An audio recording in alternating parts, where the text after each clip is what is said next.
Welcome everyone to the season finale of One and a Half Brains. We made it.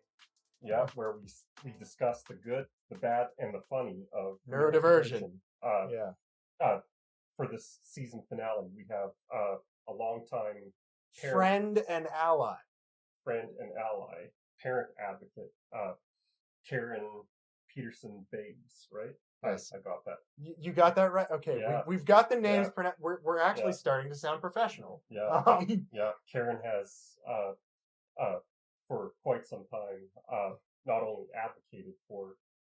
How old is your son? He's 34. Oh, 34. Wow. Okay, so you've been at this a while. Yeah, and you've also helped facilitate numerous families and individuals.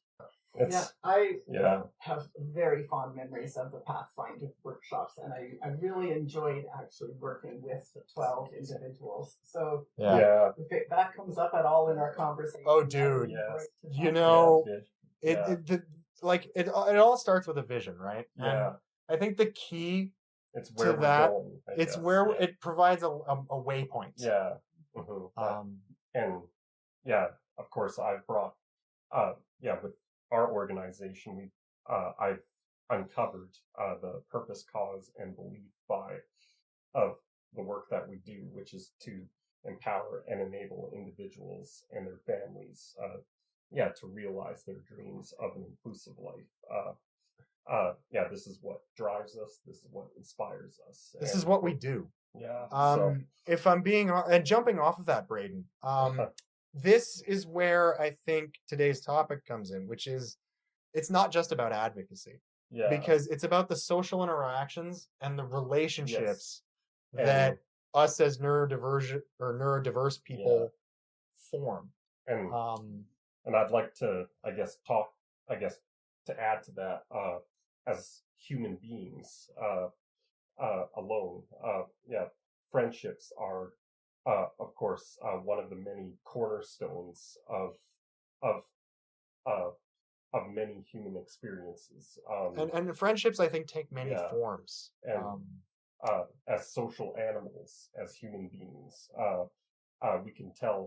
we can learn a lot about ourselves based on the quality of relationships that we form. In a weird kind of way, I almost feel like the people you hang out with form a mirror to who you want to be. Yes. I don't know how you feel about that, Karen, but well, maybe I should just start with just a little background. That would be a good idea. Yeah, thanks. We're jumping ahead of ourselves here, folks. We haven't done this in a while. We sort of mentioned, my son Christian, who's 34 years old. And Christian was born, he was my third child. And I think a lot of how his journey went and his pathway through life probably formed a bit because he was the third. Yeah. If he was the first, I wouldn't have had that sort of... There's no, framework. Yeah, exactly. There was no, framework or, as a new parent, I wouldn't have known how to support a child in the same way that I did with Christian, because I had already had two children. Yeah, life doesn't give you a manual. No, that's right. Yeah, as my mom did with me, first time, right? So it was well, why can't my kid do this? That's a good point. Christian, there was never in my mind any thought that he wouldn't be following in the same footsteps. Yeah. So when my other two kids were little in preschool, they took music lessons, they took swimming lessons. Yeah. And so with Christian, it was just a natural thing. It was a progression.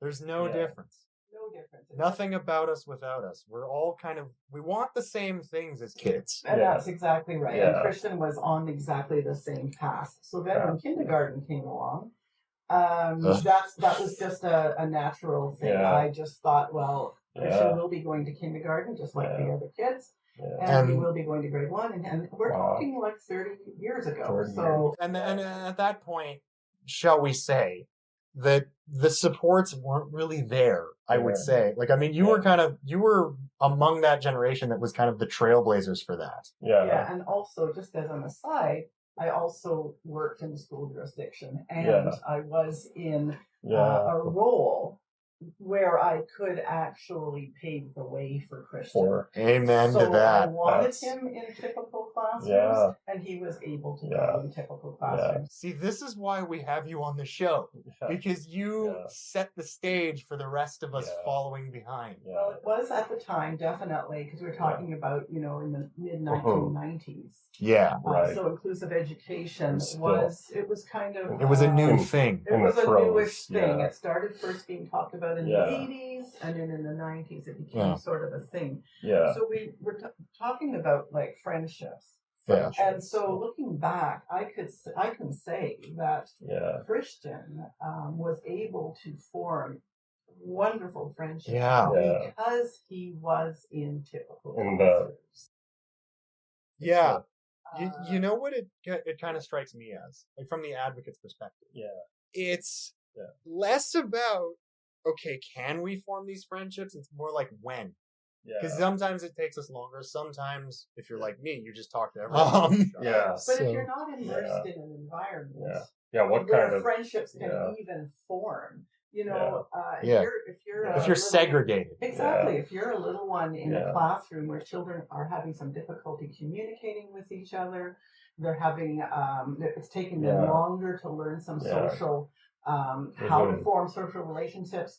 Yeah. Other children who are, or any child in that classroom has no role models. No. Right? Yeah. So there's nothing. Included.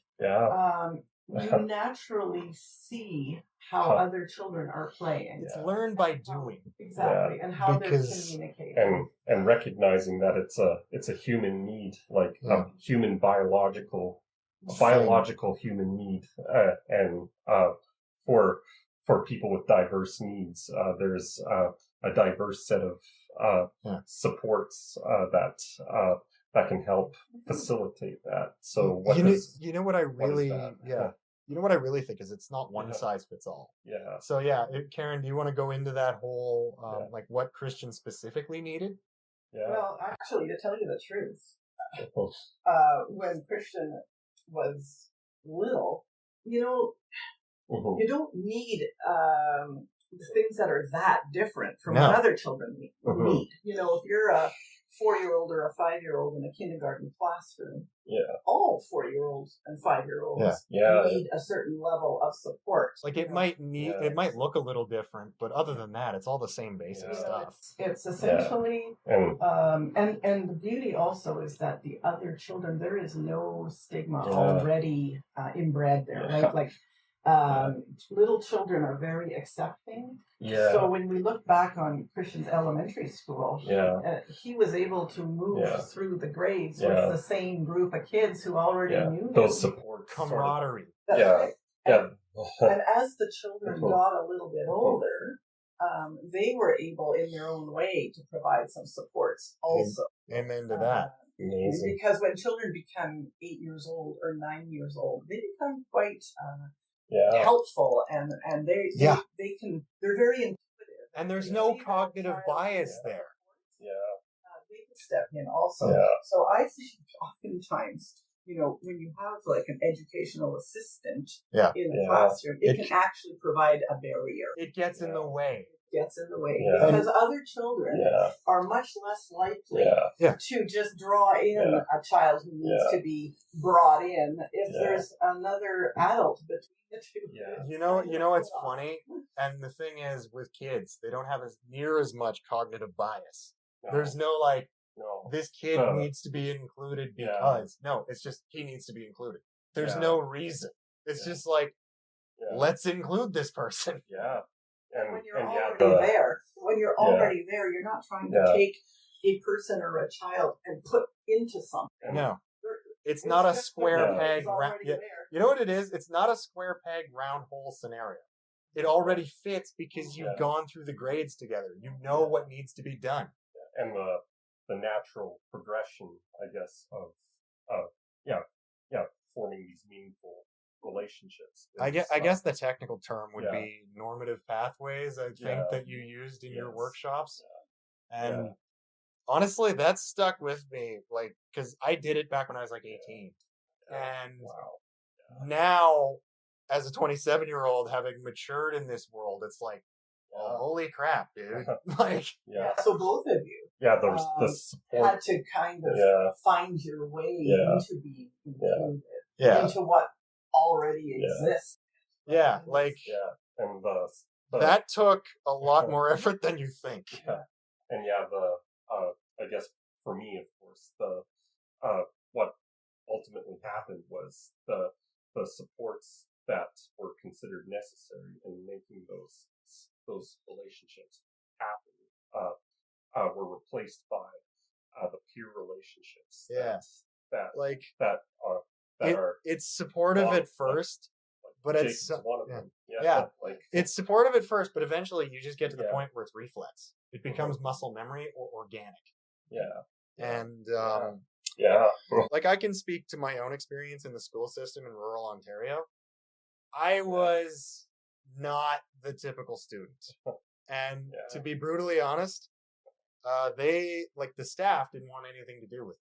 They were just like, you don't fit the mold, so And what does that look like for the other children? You know, they're looking at it through, here's an adult who's supposed to know better. Is making a child feel like they don't belong. Are you smarter than a fifth grader? But like, children are seeing. So that's the model that they end up seeing. Right? And you brought up inclusive education. There's this misconception that inclusive education is only to the benefit of that student with diverse needs. But no, it's not. It benefits all. It benefits the whole. Like when the teacher is adapting the curriculum and making it more receptible to a diverse group of people. Everyone gets to benefit. Absolutely. It's a myth to think that, all 20 or 25 children in the classroom are all at the same level education. And let's be honest, there are people who were in my classes growing up that I swear to God were undiagnosed. I mean, and the diagnosis helps. But at the same time, if you remove the label, it doesn't change anything. No. It just evaporates all the supports that used to be there in the adult world. Talking about how, it benefits everybody. When Christian started grade 1, after the very first day, I got a phone call from a mother of a child in his classroom, and she called to thank me that Christian was in her son's classroom. Amen to that. Because she could see that for her son, it would be very valuable. He would learn empathy. And, dude. I mean, what's so funny to me is that as we get older, the cognitive biases start forming. And you can see, like, well, you're different, so you're wrong. It's like, wait a minute. It's those intangible values that, like, for example, I have a brother-in-law and a best friend who is on the autism spectrum, and I've learned all kinds of non-tangible values like honesty, respect. Talking about that, Braden, it's so funny because a lot of us autistic, we have a very inflated sense of right and wrong. So when we see something that is blatantly disregarding the needs of the many that outweighs the few, we're kind of all sitting there going, it makes us angry. And that's why I think in some ways autistic children make incredibly good advocates, because we're like, no. That's why you guys were created to create change. I wouldn't say that's the only reason, but okay. But you see, everybody has that something that they can bring to a group of people. Everybody has a strength. It's playing to those strengths. It's like strengths over weaknesses. Building off those experiences that has formed this mold of who we are. That's another story, and I guess it's... Oh no, keep going. This is great. This is gold. So, Christian, about a year and a half ago or so, we were looking for somebody who could support him to just work out at the gym and things like that. Oh yeah. And one of the individuals who applied for the position, he was 21 years old, and so he came to the house so I could chat with him and meet him. As you do. It's like a pre-screening, right? Yeah.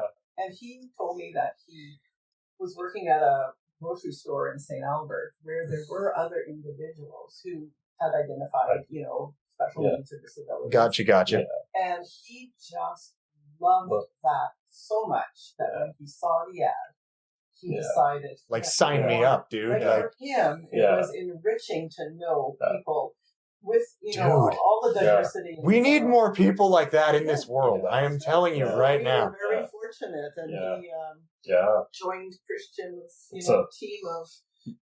Because it literally takes a village. A group of people with a common set of values and interests. I mean, you have that too, Braden. I mean, and just from my personal experience, my mentor, Cody, I'm going to name drop him because, let's face it, we were at Coffee Talks, which is a thing that Inclusion Edmonton kind of puts on, and shameless plug, started by Donna, actually, the same person who gave us this idea. She and that whole group, we were having a discussion, and I mentioned him 3 or 4 times, and it kind of accidentally created this weird sort of cult of personality around him because find your Cody. I told him that, and he's just sitting there going, "You're kidding, right?" And I'm like, "Yeah." No, you guys have an interesting way of seeing the world, and I admire that. Well, so does everyone, though, right? So, it's not a. It's so much. It's not. And this is the thing, right? Different, not less, I think is the key. That's true about absolutely everybody on this planet. Amen to that. Amen to that, folks. It's all about choice and the chosen. The chosen path. Everybody said I have no choice. Yeah, you did. The inclusive life is essentially the good life, a life worth living. I mean, it's the same thing, right? We all want it. It just comes through in different ways.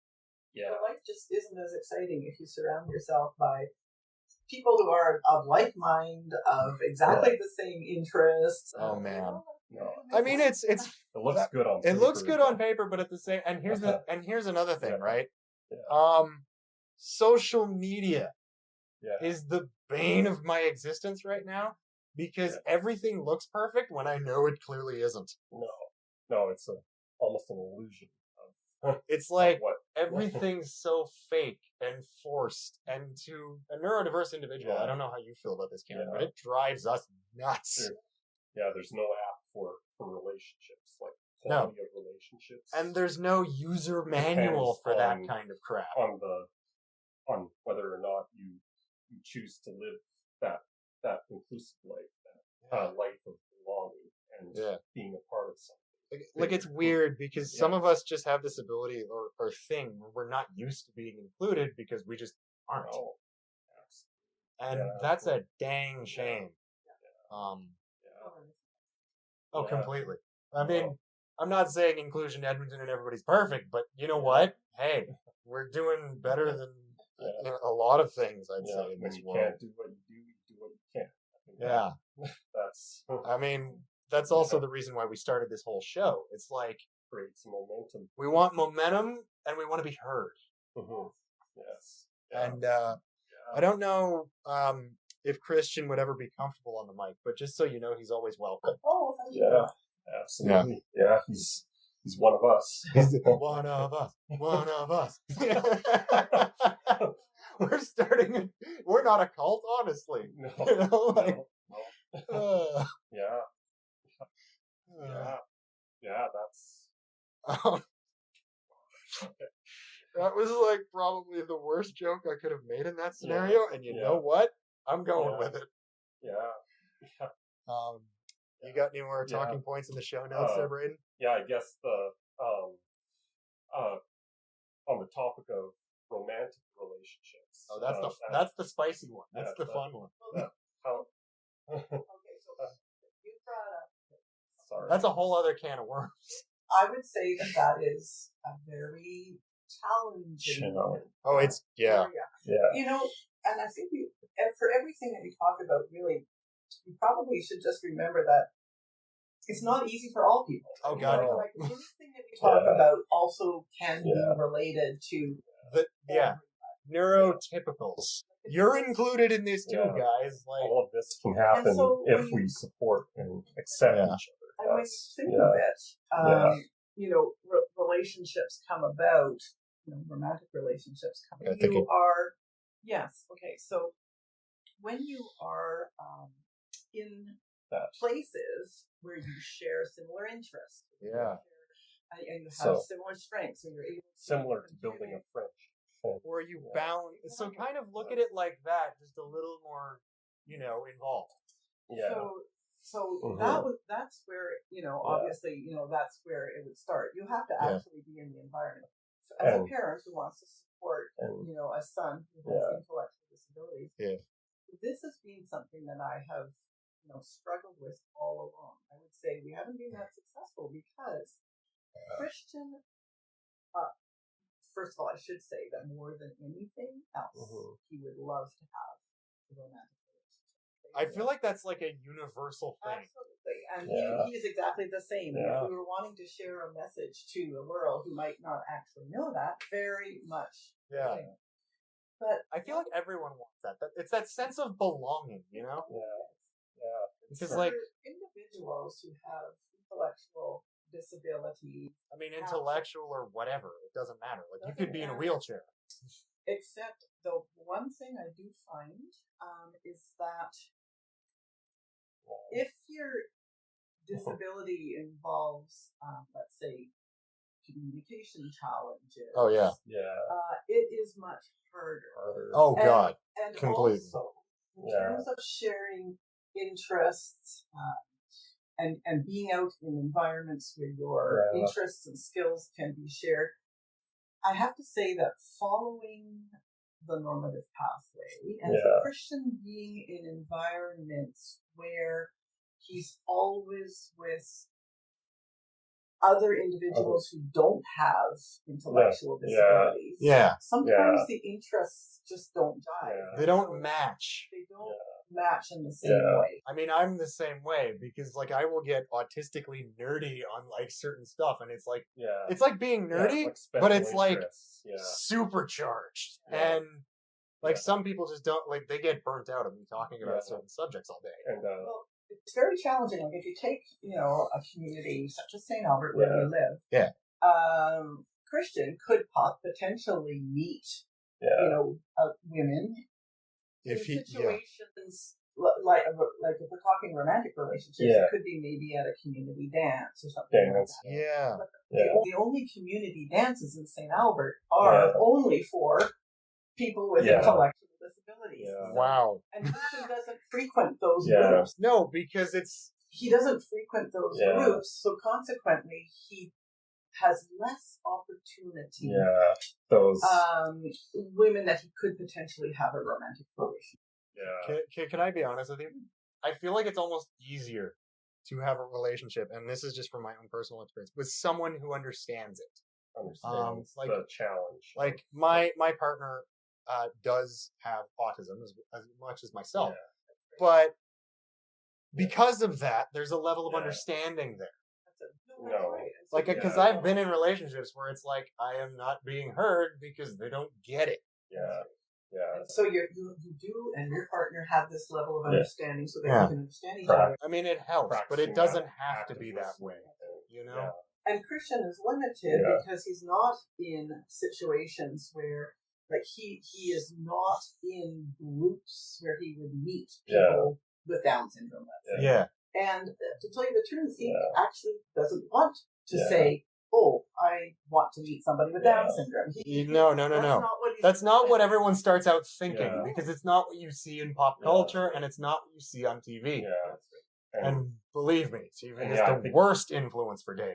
I think the one thing that I've learned that has made these type of relationships happen is, of course, facilitating them. And my wife Emily and I use the concept of leading from the jump seat. Of course, there's no greater honor and privilege and than that of being a parent. Being able to instill your values and be that supportive net. Because it's a huge responsibility for the next 18 years. The concept of leading from the jump seat involves letting go of control, like for example, in romantic relationships, as parents and as facilitators, we don't want to actually go on those you don't want to shadow your kid on dates. And it's a really good point. And that's one of the reasons why it is very challenging. Because you're letting go of the controls, like leading from the jump seat. So on an aircraft, there's a seat that's located directly behind the pilots. So when there's a junior pilot driving the plane and something goes wrong with the senior pilot can take over from the rear. Can take over controls. So what's interesting to me, and that concept bears fruit, because my mom and I have this thing where so it's one of the things I use to kind of get myself out of bad situations. And again, right, that also comes down to communication. You have to be communicating with the individual to see what's right and what's wrong. And there has to be very clear lines and boundaries set. Like, I don't tell my mother everything that goes into my relationship, and nor should you shouldn't be expected to do so either. No. So in terms of just friendships and relationships in general, you sort of touched on the early years earlier, and I think it does get harder as you go. Definitely. I would say that Christian felt very much like he was included and belonged. But he started getting quite frustrated in junior high because he would start to see other kids in his classes starting to have girlfriends or starting to have boyfriends. He felt left out. And so he would, communicate in ways that would, he would try to communicate that he would be angry, he would be frustrated. Oh boy. Those things. Cue the teenage angst. I mean, honestly, I've been through that. Even for a neurotypical individual, I think it's difficult because if you see, even me now, I see a lot of my friends, Braden included, getting married, having a life, and I'm sitting there going "What's up? I'm still me," you know. You know what it's like, and it does get harder because then also, let's say Christian's friends from grade 1 were actually in his life all the way, right through high school. And then they become adults. And then they got super busy, let's say. They went off to university or they got jobs or they moved away. And at that point, friendships start to suffer. And, and then they incredibly challenging. Were getting married. They were having kids. It's the same. It's friends getting married, friends having children. So there was that whole period. And there's that big disconnect there. To this day, where but again, it's not unsimilar to typical people. Like even if I was to speak about for myself, there was a 30-year period once I was in my mid-20s and started my own family, a 30-year period where you lose contact with previous friends. Oh my God. Yep. But a lot of people who are now my age are reconnecting. That's a pretty normal experience. That is normal. Like, why are we making a big thing of this? Because it happens to everybody. It's just, I think, it's hard. First of all, for somebody like Christian and other people who have intellectual disabilities, it's hard for them perhaps to understand that it's not about them. No, that this it's is not personal. Typical. It's not personal. It's a typical kind of trajectory through life where you get caught up in other things. If I'm being honest, Karen, you know what it is? It's the fact that, like, I take everything personally because, autism. And it kind of is extremely annoying. But here's the key that I think you have to remember is don't compare your trajectory to others. Because if you do your own vision, of where you reference your own vision, not others. Because the more you do that and the more you compare, the worse you're going to feel. I know, I've done it. Yeah, well, this is why we choose to form families and build neighborhoods and create communities. Why those places exist is to nurture and sustain that human need to belong. So there are places to go and we all have places to go. Family is really important. Like just tonight, actually, Christian is going to have dinner at a friend's house. Now, this friend is, my age, so his son is in Christian's generation. Oh, and so this friend and his son invited Christian over for dinner tonight. Yeah, that's. But Christian has known this other fellow for he's going to be 39. His friend. So these are friendships that were formed when he was little, when Christian was little. Yeah. Friends of the family. So that networks. There's a big, but there's also a big gap. I know for a fact because I have my father's best friend, right? So they've known each other since like kindergarten, and I am now best friends with his son. Yeah. So the friendships that transcend generations are amazing, and that can be formed out from when family, like Christian, he has, just like everybody, you have friendships that maybe form through your place of work. Yeah. Which I think is work what friends to a lot of people. At least kind of like the gatekeeper approach. Like, for example, my cousin, when Emily and I were still friends, began orchestrating ideas for. They basically set you up. I remember this. Dates and that kind of. I guess those opportunities. While she was also leading from the jump seat, was for the. I'd imagine it was quite helpful. Yeah. So when you look at a typical person in their 30s, let's say, chances are friendships are either from when they were kids, or like work friends. And so there are some instances where it's in between, but it's very rare. And it's very hard to meet people. Oh, God. As an adult, that just kind of dries up. It's like very, very difficult. So Christian actually has formed some friends through volunteer work. Work. So, for example, he volunteers at the Mustard Seed Mosaic Center. Oh, dude! And which is, I think, right close to where you live, Braden.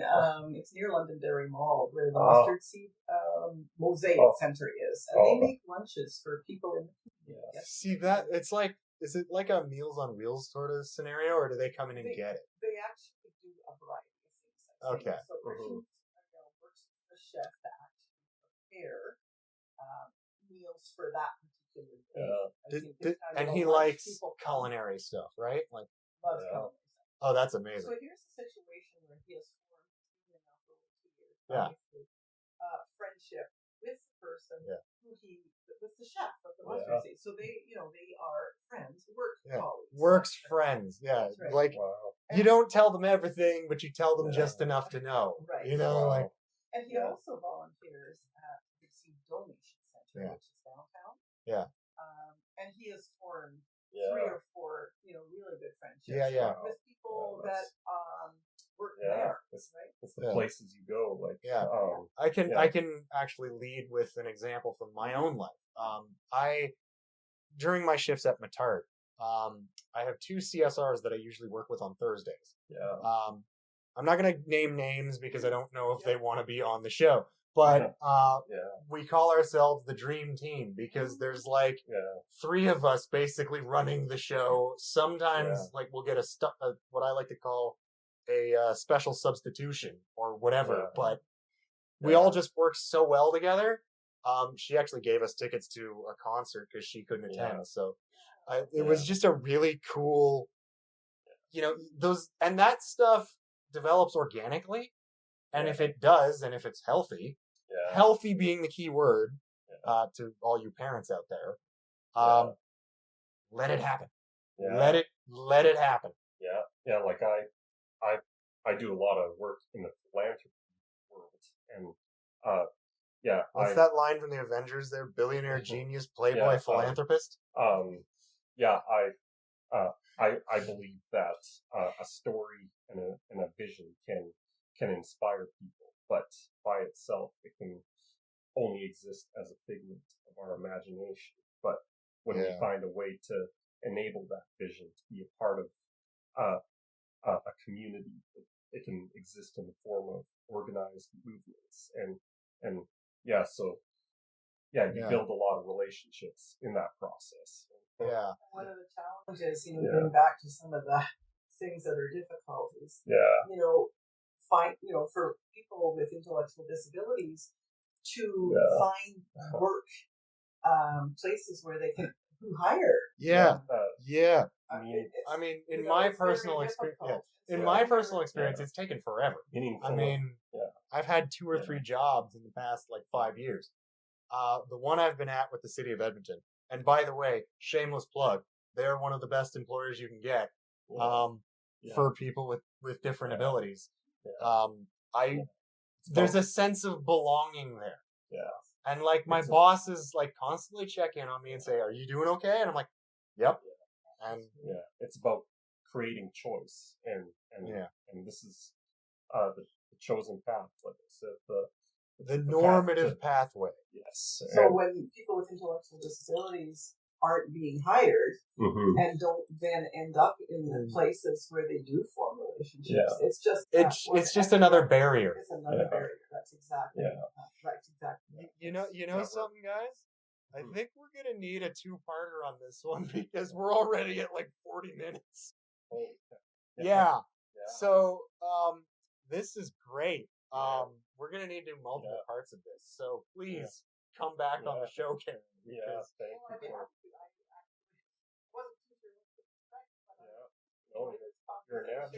Thank you. Yes. Honestly, Braden, I think Karen, we all need to have more longer form episodes because this is incredible.